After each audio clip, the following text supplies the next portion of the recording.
This is Dr. Andrew Jones. In this edition of Veterinary Secrets, I'm going to be discussing dog shaming. Is it good or bad? And what I think about it.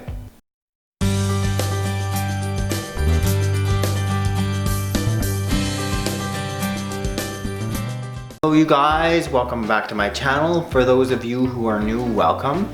Today's video is a little bit different. In part, it was just inspired by me doing what many of you also do, just kind of going through the internet, having my brother send me a link to check out these dog shaming pictures.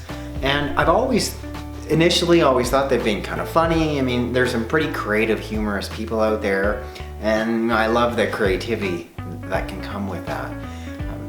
But not so long ago, I read an article and had a couple responses from some of you guys, subscribers, as well as some of my newsletter subscribers, who were sort of questioning, some of the information, some of what's out there. And, they're having issues with it, which made me sort of, give myself kind of a bit of a second thought, and hence the purpose of today's video. This is one of my neighbor's dogs, Tula, who herself has some quirky little habits. One of the things I've noticed anytime she's come to her house is she'll hit to the bathroom anywhere there's something to potentially eat, and she's got her head in especially the wastebasket for some reason downstairs in her bathroom, and inevitably she'll come out with some nasty looking toilet paper. So is it okay for me to hang a little sign on her neck that says, number of days since I last ate toilet paper, as I've got right here?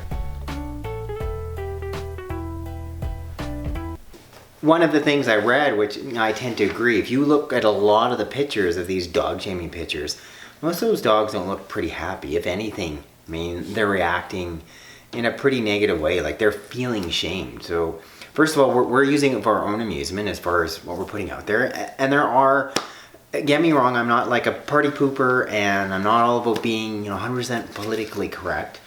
But if there's something not making sense, I'm happy to call someone on it and speak about it. But if you look at a whole lot of those pictures, those dogs look kind of, their ears are back, their head down, looking a little Tula. I zoom in on the camera, you can see her ears are back. She's looking shamed. And is that really the kind of message we're trying to send to our dogs? Of course not. And I think to make even better sense of it, put yourself in your own dog's shoes, and how would you react? I'm a public figure on YouTube, for instance. I get many comments. Majority of them are pretty positive and respectful, but not all. It's one of the whole issues with YouTube, this whole issue around anonymity. So for instance, one of the comments I seem to frequently get is issues around concerns about my hair, such as like this: your hair sucks. Why don't you actually try to dry your hair occasionally before you film a video? We know why you're pulling it forward, because you're trying to cover your receding hairline, which I'm actually okay with. Let me just take this off of you.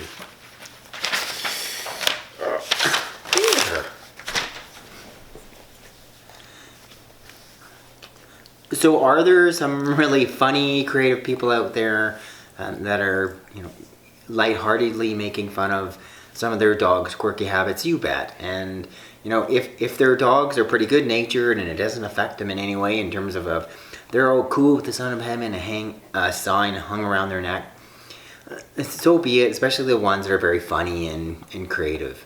But the ones that are sort of a little bit more mean-spirited, or you've got a dog that's already kind of shy in the first place, you're further, reinforcing that shy behavior, the whole thing that you're trying to not have your dog be in the first place. I'm not cool with people being disrespectful in any way, be it anonymously on the internet, be it in person. In general, I feel that our society's become too disrespectful, and this in one way could be seen as another way for that to be shown up as. And I really feel it's important. There's something to be valued around, what you say, how you say it, speaking respectfully in the first place, not bullying, all those values that I think I'm trying to instill in my children, that I expect to see from others. So in summary, what's my take on all of it? Do I think there's some pretty interesting, funny, creative people out there that are dog owners? You bet. Do I think they're all ill-intentioned? No, I don't. Do I think there's some ill-intentioned and ill-informed people?